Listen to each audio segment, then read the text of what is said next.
کہ ہم نے بشارت دینے والے اور ڈرانے والے رسول بھیجے تاکہ رسولوں کے بعد لوگوں کے لیے اللہ کے سامنے عذر پیش کرنے کا موقع نہ رہے،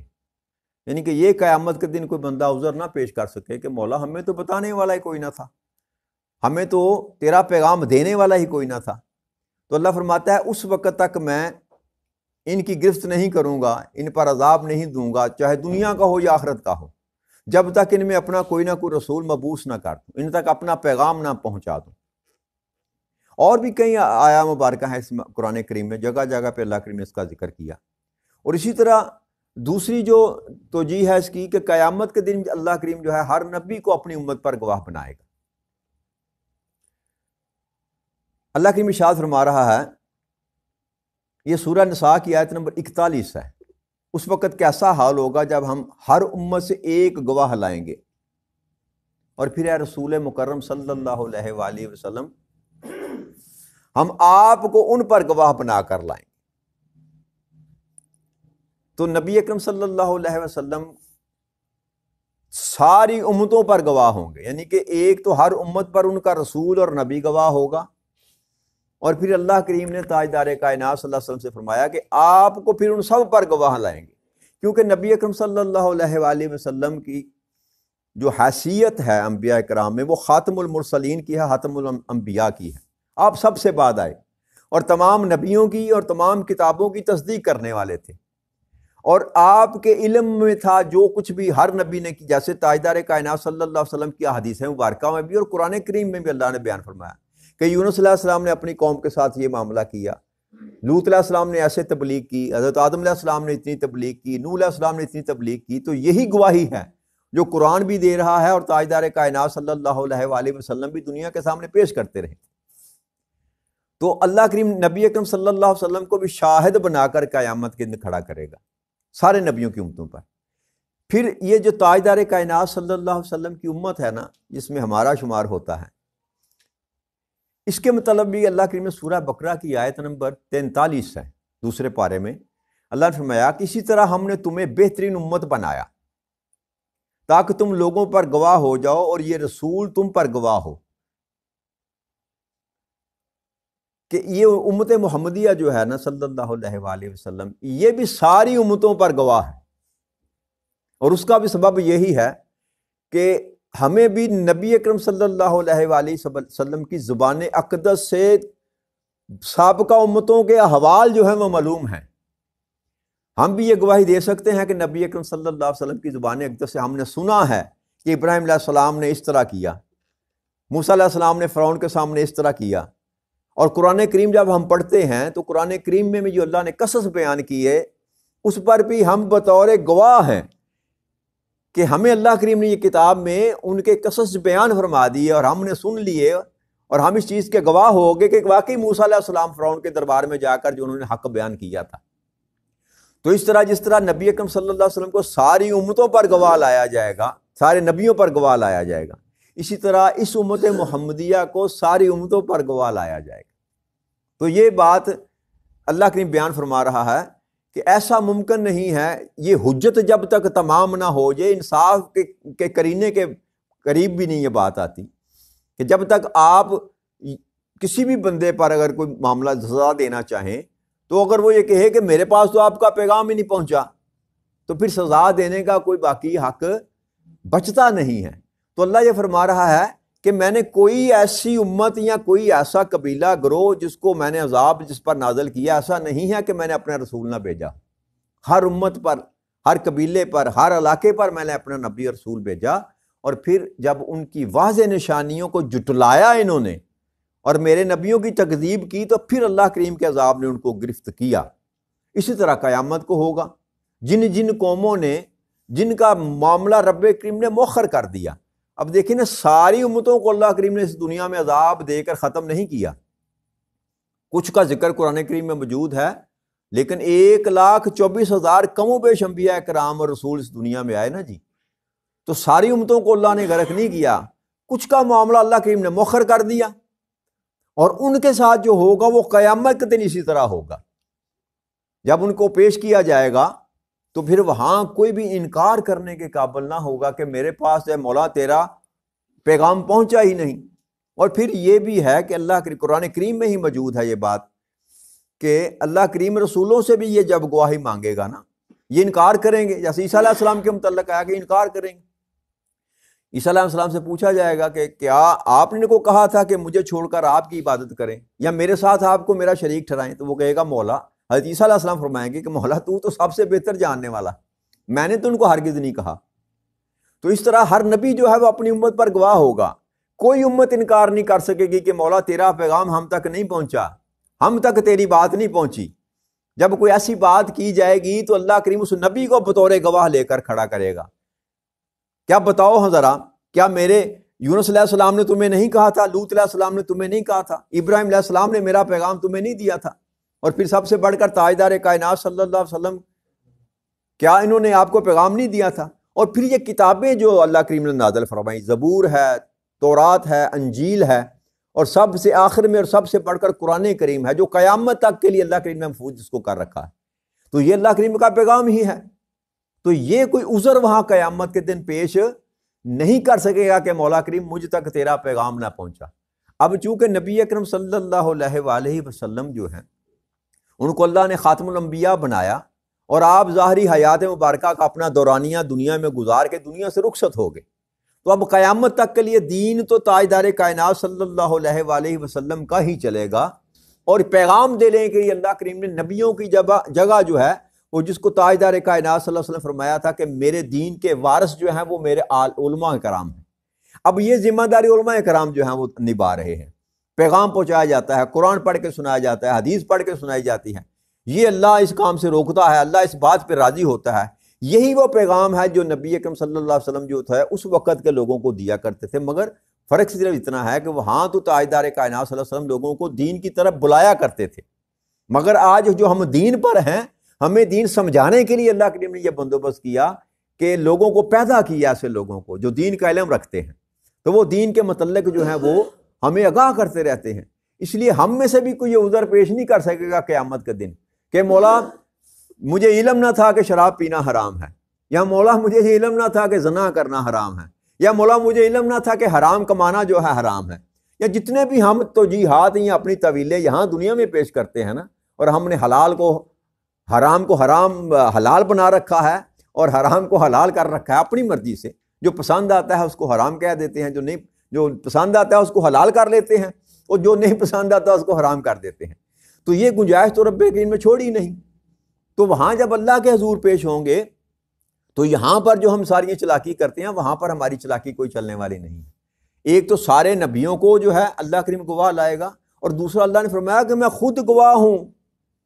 اور وہ ذات وہ ہے کہ جو ظاہر کو بھی جانتی ہے اور ہمارے باطن کو بھی جانتی ہے۔ سب گواہوں کے اوپر پھر اللہ خود گواہ ہے، اللہ کہتا ہے میں خود گواہ ہوں جو کچھ تم کر رہے ہو۔ تو پھر تیسری بات یہ کہ جیسے میں نے کئی دفعہ آپ سے عرض کی کہ انسان کے یہ اپنے اعضاء جو ہیں نا یہ بھی گواہی دیں گے، آپ کے ہاتھ بولیں گے، آپ کے پاؤں بولیں گے، جسم کا ایک ایک عضو جو ہے وہ آپ کا بولے گا کہ مولا آپ کے کان بھی گواہی دیں گے، آپ کی آنکھیں بھی گواہی دیں گے۔ تو وہاں پر تو انکار نہیں کیا جا سکتا۔ لہٰذا اللہ کریم یہ جو بتا رہا ہے نا کہ جب تک میں حجت اپنی تمام نہ کر لوں اس وقت تک میں کسی کی گرفت نہ دنیا میں کرتا ہوں نہ آخرت میں کروں گا۔ اللہ کا قاعدہ اور قانون ایک ہی ہے، تمام حجت پوری کرنے کے بعد رب کریم کسی کو سزا سنائے گا۔ آگے اللہ نے فرمایا وَيَقُولُونَ مَتَىٰ هَٰذَا الْوَعْدُ إِن كُنتُمْ صَادِقِينَ، اور یہ بھی طعنہ زنی جو نبی اکرم صلی اللہ علیہ وسلم پر کرتے ہیں کہ یہ وعدہ کب پورا ہوگا اگر تم سچے ہو۔ کہ نبی اکرم صلی اللہ علیہ وسلم جب فرمایا کرتے تھے نا کہ ان قریب اللہ کا عذاب جو ہے وہ آنے والا ہے، یا اللہ کی گرفت آنے والی ہے، تم باز آ جاؤ اپنی حرکتوں سے، کفر سے باز آ جاؤ، شرک سے باز آ جاؤ، تو یہ طعنہ دیا کرتے تھے کہ کب وہ آپ کا عذاب آئے گا۔ تو یہ اللہ کریم اس کی بات کر رہا ہے کہ یہ آپ سے یہ بھی کہتے ہیں کہ وہ کب آئے گا عذاب، تو اس کا اللہ کریم نے جواب دیا قُلْ لَا أَمْلِكُ لِنَفْسِي ضَرًّا وَلَا نَفْعًا إِلَّا مَا شَاءَ اللَّهُ لِكُلِّ أُمَّةٍ أَجَلٌ إِذَا جَاءَ أَجْلُهُمْ فَلَا يَسْتَأْخِرُونَ سَاعَةً وَلَا يَسْتَقْدِمُونَ۔ کیا میرے محبوب ان کو یہ فرما دیجئے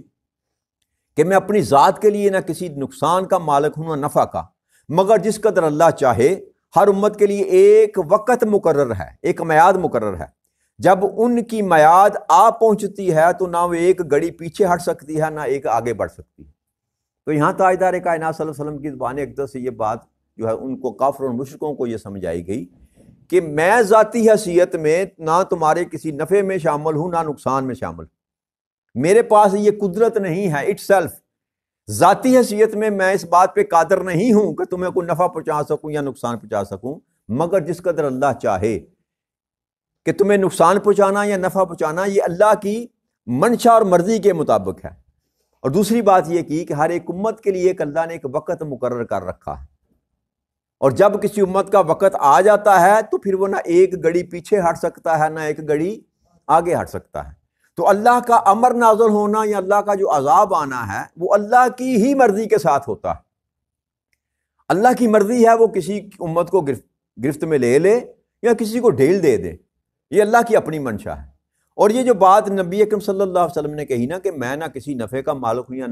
نفع کا یا نقصان کا، اس کو لوگ دوسرے پیرائے میں تھوڑا سا لے کر جاتے ہیں کہ نبی اکرم صلی اللہ علیہ وسلم جو کچھ بھی کرنے کے قابل نہ تھے، استغفر اللہ نعوذ باللہ،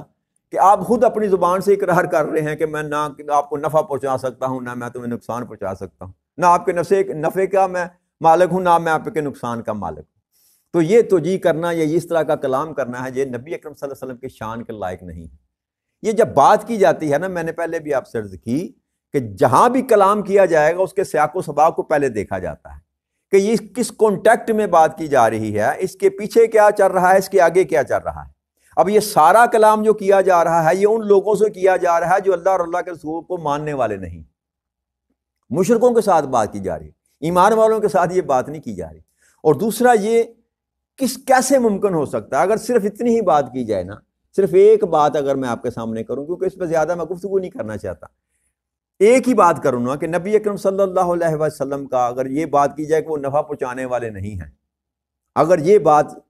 جو آپ کہہ رہے ہیں اور اللہ کہلوا رہا ہے، لیکن اللہ نے ساتھ لفظ جو جوڑا نا، اس کی نگیڑ تو وہیں اللہ نے کیا،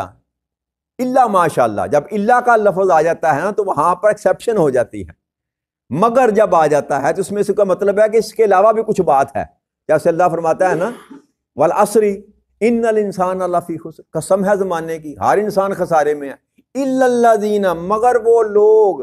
یعنی کہ وہ جو خسارے والوں میں سے کچھ ایسے ہیں جو نکل گئے، اللہ جب آتا ہے۔ اسی طرح یہاں اللہ نے فرمایا الا ماشاء اللہ، مگر جس قدر اللہ چاہے یا جب اللہ چاہے یا جو اللہ چاہے۔ اس کا مطلب یہ ہے کہ میں اللہ کی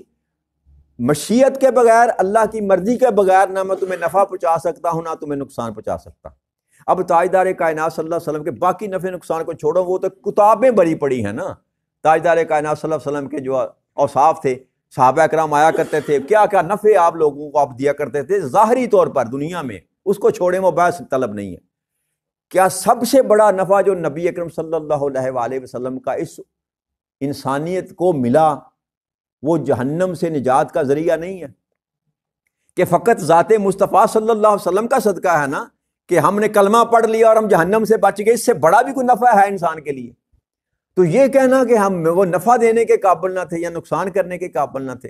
یہ اس طرح پیرائے میں بات کرنا جو ہے سراسر جو ہے نبی اکرم صلی اللہ علیہ وسلم کے شان کے لائق نہیں ہے۔ اس پر درجنوں حدیثیں مبارک ہیں جو میں آپ کے سامنے پیش کر سکتا ہوں، مگر کیونکہ میرا مزاج نہیں ہے اس طرح کی گفتگو کرنا، میں صرف آپ کو یہ ٹچ دینا چاہتا ہوں کہ ایسا سوچنا اور گمان کرنا بھی یہ گناہ کبیرہ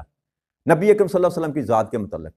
اور قیامت کے دن جب کوئی کسی کی شفاعت نہ کرے گا تو اللہ کے سامنے کون شفاعت کرے گا؟ نبی اکرم صلی اللہ علیہ وسلم کی ذات ببرکات ہے جو شفاعت کرے گی، تو وہ تو وہاں بھی نفع پہنچانے والے ہیں۔ آپ جہاں زندگی کی بات کرتے ہیں کہ یہاں نفع پہنچانے والے نہیں ہیں۔ پھر ایک واقعہ اور میں بیان کر کے میں آج کی بات کو ختم کرتا ہوں۔ غزوہ خیبر تو آپ تو سن رکھا ہوگا، آپ نے نصابی کتب میں یہ پڑھا ہے، ہم نے پڑھا ہے اسکول کی کتب میں، غزوہ خیبر بیان کیا جاتا تھا کہ وہ خیبر کا قلعہ جو تھا وہ فتح نہ ہو رہا تھا۔ مرحب نابی بہت بڑا پہلوان تھا ان کا، ایک حملہ کیا نہیں ہوا، دوسرا حملہ کیا نہیں ہوا، تو تاجدار کائنات صلی اللہ علیہ وسلم نے فرمایا کہ صبح میں علم اس شخص کو دوں گا جو فتح سے ہمکنار کرے گا۔ تو صحابی کہتے ہیں کہ ہم میں سے ہر ایک جو تھا نا وہ انتظار کر رہا تھا کہ صبح دیکھیں کس کو علم ملتا ہے، مجھے ملتا ہے یا مجھے ملتا ہے۔ ہر بندے کی خواہش تھی کہ نبی اکرم صلی اللہ علیہ وسلم میرا نام لیں۔ تو صبح جب وقت ہوا تاجدار کائنات صلی اللہ علیہ وسلم فرمایا کہ علی کدھر ہے رضی اللہ تعالیٰ عنہ، تو بتایا گیا کہ وہ تو ان کی تو آنکھیں خراب ہیں، وہ تکلیف میں ہیں۔ تو تاجدار کائنات صلی اللہ علیہ وسلم فرمایا علی کو بلاؤ۔ حضرت علی کرم اللہ وجہ کریم تشریف لائے، تو تاجدار کائنات صلی اللہ علیہ وآلہ وسلم نے اپنا لعاب مبارک آپ کی آنکھوں پر لگایا تو آپ کی آنکھیں جو تھی درست ہوگی، اسی لمحے درست ہوگی، اسی لمحے درست ہوگی۔ اور یہ وہ واقعہ ہے جس پر کسی کو اعتراض نہیں ہے، اور ہم نے نصاب کی کتب میں بھی پڑھ رکھا ہے۔ اس طرح کے کئی اور واقعات ہیں۔ جنگ احد میں ایک صحابی کی آنکھ کا ڈیلا باہر آ گیا، تو نبی اکرم صلی اللہ علیہ وسلم وہ ڈیلا لے کر اس کی آنکھ میں ڈال کر لعاب دہن لگایا تو اس کی آنکھ ایسے ہوگی جیسے پہلے تھی، بلکہ وہ کہتے ہیں کہ مجھے اس آنکھ سے زیادہ بہتر نظر آتا تھا۔ تو یہ اس طرح کا گمان کرنا، ایمان والا جو ہو اور تاجدار کائنات صلی اللہ علیہ وسلم کا امتی بھی ہو، آپ کو اپنا نبی بھی مانتا ہو اور سارے نبیوں پر آپ کو سب سے سردار بھی مانتا ہو، خاتم الانبیاء بھی مانتا ہو، اللہ کا محبوب بھی مانتا ہو، پھر اس طرح کا اگر وہ قیاس کرے تو اس کو جاہلیت کے سوا کچھ اور نہیں کہا جا سکتا۔ لہذا اس طرح کی باتوں کی طرف گمان بھی انسان کا نہیں جانا چاہیے کہ تاجدار کائنات صلی اللہ علیہ وسلم جو ہیں وہ ہم کو نفع یا نقصان نہیں پہنچا سکتے۔ تو لہذا یہ باتیں جو ہیں یہ امتی کے لیے جائز نہیں ہیں۔ کوئی غیر امتی اگر کوئی بات کرے نا تو چلو پھر بھی سمجھ آتی ہے، وہ تو ماننے والا ہی نہیں ہے نبی اکرم صلی اللہ علیہ وسلم کو۔ مگر ایک شخص جو مانتا بھی ہے، اپنا نبی بھی کہتا ہے، تاجدار کائنات صلی اللہ علیہ وسلم کو اپنا رسول بھی مانتا ہے، خاتم الانبیاء بھی مانتا ہے، پھر ایسی باتیں کرے تو وہ زیبا نہیں دیتی۔ لہذا ایسی گفتگو سے ہمیں اجتناب کرنا چاہیے۔ ایسی گفتگو سے، جیسے نبی اکرم صلی اللہ علیہ وسلم کو کہا گیا کہ آپ کہہ دیں کہ میں آپ کی طرح بشر ہوں، تو کیا وہ ہماری طرح بشر تھے؟ ایسا ممکن نہیں ہے۔ یہ کچھ مقام ایسے ہوتے ہیں جہاں پر اللہ کی طرف سے بندگی کے اظہار کے لیے یہ بات کی جاتی ہے، اور جب ان سے کہا جاتا ہے نا کہ میں تمہارے نفع نقصان میں کسی چیز میں بھی قادر نہیں ہوں، تو اس کا مطلب ہرگز نہیں ہے کہ وہ نفع نقصان کر نہیں سکتے۔ اللہ تعالیٰ آپ کو مجھے بھی دین مبین کی صحیح جو توجیہ ہے اس کو سمجھنے کی توفیق عطا فرما دے۔ وما علینا الا البلاغ المبین۔ السلام علیکم ورحمۃ اللہ۔